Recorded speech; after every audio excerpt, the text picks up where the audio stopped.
मेरा नाम है हरिया। मैं काम करता हूँ बहुत बढ़िया, खाता हूँ खाना और रोज गाता हूँ गाना।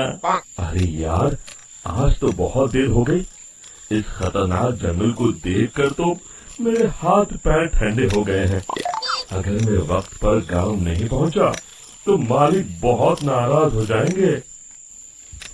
तभी हरिया को एक आवाज सुनाई देती है। सुनिए हरि जी। अरे, ये आवाज किसने दी? तभी हरिया को सामने कुछ दूर एक औरत खड़ी दिखाई देती है। अरे भाई, ये औरत अकेली इतनी रात को इस जंगल में क्या कर रही है? चलकर पूछना पड़ेगा। फिर हरिया अपनी बैलगाड़ी उस औरत के सामने लाकर रोक देता है और उससे पूछता है। अरे सुनिए, आप इतनी रात को इस खतरनाक जंगल में अकेली क्या कर रही हैं? तभी वो औरत मीठी आवाज में कहती है। अरे हरि जी, आप आ गए। मैं कब से आपका इंतजार कर रही थी। वैसे तो यहाँ से काफी लोग गुजर चुके हैं, लेकिन मैं खास आपका इंतजार कर रही थी। अच्छा, तुम सच कह रही हो? मुझे तो यकीन नहीं हो रहा है। वो क्या है ना, आज तक किसी ने मुझसे इतने प्यार से बात नहीं की।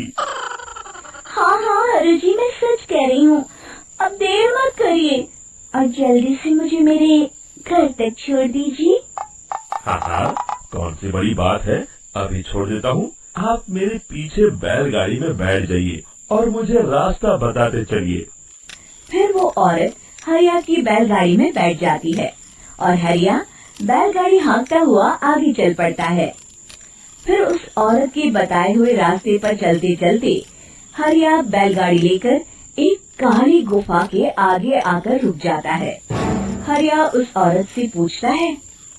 हाँ देवी जी, आपका घर कहाँ है? यहाँ तो एक गुफा के अलावा और कुछ नहीं है। तभी अचानक वो औरत हवा में उड़ने लगती है। देखते ही देखते उसका सुंदर रूप एक डरावनी चुड़ैल में बदल जाता है और वो जोर जोर से हंसती है। अरे तू तो एक नंबर का बेवकूफ निकला। तू तो मेरी आसानी से मेरी बातों में आ गया। अरे मर गया रे, ये तो एक चुड़ैल है। हे भगवान बचा ले, ये तो बड़ी डरावनी दिखाई दे रही है। और फिर अगले ही पल हरिया की बैलगाड़ी में रखा सारा सामान हवा में उड़ता हुआ उस काली गुफा के अंदर चला जाता है और वो चुड़ैल भी उस गुफा के अंदर जाकर कहीं गायब हो जाती है। हरिया ये नजारा देख बुरी तरह घबरा और परेशान हो जाता है। अरे, ये चुड़ैल तो मेरा सारा सामान लेकर गुफा में गायब हो गई। अब क्या होगा? अगर मैं गांव खाली हाथ गया तो मालिक मेरी अच्छी खबर लेंगे। मेरी इस बात का कोई यकीन भी नहीं करेगा। फिर आखिर वही हुआ। हरिया के मालिक चंपक सेठ को हरिया की किसी भी बात पर रत्ती भर भी यकीन नहीं हुआ। चंपक सेठ को लगा हरिया झूठ बोल रहा है और उसने ही लालच में आकर सारा सामान हड़प कर लिया है। फिर हरिया को बेईमान समझकर चंपक सेठ उसे काम से निकाल देता है। अगले दिन अपनी दुकान में परेशान बैठा चंपक सेठ गुस्से में बड़बड़ाता है। अरे, दुकान में तो सामान बिल्कुल भी नहीं है। अब मुझे ही शहर जाकर सामान लाना होगा। फिर वो अपनी बैलगाड़ी लेकर शहर चला जाता है। शहर से सामान लेकर जब चंपक सेठ वापस गांव लौट रहा होता है, तभी उसे एक आवाज सुनाई देती है। चंपक जी, ओ चंपक जी। अरे, ये तो कोई मेरा नाम लेकर मुझे पुकार रहा है। फिर उस रास्ते में वही औरत खड़ी दिखाई देती है। फिर क्या था, हरिया की तरह चंपक सेठ भी उस औरत के पास अपनी बैलगाड़ी लेकर जाता है और वो भी उसकी चिकनी चुपड़ी बातों के मुंह जाल में फंस जाता है। फिर चुड़ैल उसे भी अपनी गुफा तक ले जाती है और उसका सारा सामान लेकर गुफा में गायब हो जाती है। बेचारा चंपक सेठ लाचार होकर खाली हाथ गांव लौट आता है। उस जंगल में रोज की बात हो जाती है। जो कोई भी शहर से कुछ लेकर गांव की तरफ लौटता, वो चुड़ैल उसे बेवकूफ बनाकर उसका सारा सामान लेकर गुफा में गायब हो जाती। एक दिन हरिया एक लकड़हारे को उसी जंगल की तरफ जाते हुए देखता है। फिर हरिया उसे रोकते हुए कहता है, अरे भाई, क्यों अपनी मौत को दावत दे रहे हो? मेरी बात मानो, आगे जंगल में मत जाओ, वहाँ एक बड़ी भयानक चुड़ैल रहती है।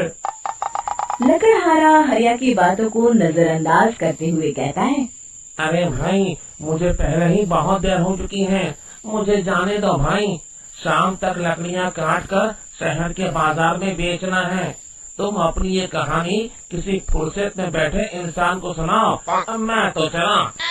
इतना कहकर लकड़हारा वहाँ से आगे जंगल की तरफ चला जाता है। फिर अगले दिन गांव के मुखिया के घर के बाहर बहुत सारे लोग जमा हो जाते हैं। तभी हाथ में कुल्हाड़ी लिए खड़ा लकड़हारा कहता है, अरे मुखिया जी, अब आप ही हमें बचाइए उस जंगल वाली चुड़ैल से। हमारा सारा काम तो शहर से ही होता है। अरे मुखिया जी, उस चुड़ैल की वजह से तो मैं पूरी तरह बर्बाद हो गया हूँ। हम सबको मिलकर उस चुड़ैल का कोई इलाज करना पड़ेगा। तभी भीड़ में खड़ा बीरा कहता है, आप लोग चिंता मत करिए, कल से वो चुड़ैल किसी को नहीं लूट पाएगी।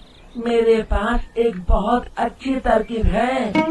तभी चंपक सेठ उसका मजाक उड़ाते हुए कहता है, अरे तेरा नाम बीरा है तो क्या हुआ? तूने अभी उस चुड़ैल को देखा नहीं है? जाकर अपना काम कर, बड़ा आया। तब मुखिया जी कहते हैं, नहीं नहीं चंपक सेठ, मुझे लगता है हमें इस लड़के को एक मौका देना चाहिए। फिर सभी गांव वाले मुखिया जी की बातों से सहमत हो जाते हैं और बीरा शाम को एक बैलगाड़ी में कुछ सामान लाद कर उस जंगल की ओर चल देता है। बीरा, ओ बीरा, कहाँ जा रहा है? तभी बीरा मुड़ के देखता है, वही चुड़ैल एक औरत के रूप में खड़ी है। अरे बहन जी, मैं आपको ही ढूंढ रहा था। देखिए, मैं आपके लिए क्या लाया हूँ।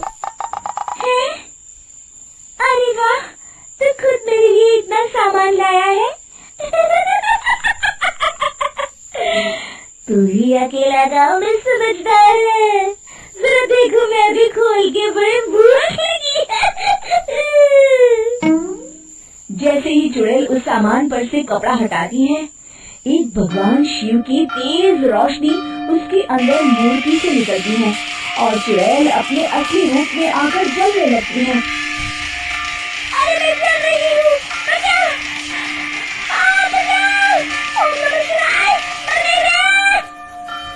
देखते ही देखते वो चुड़ैल राख के साथ उड़ जाती है और सभी गांव वाले भी वहां जाते हैं। शिक्षा बुराई पे सदा अच्छाई की ही जीत होती है।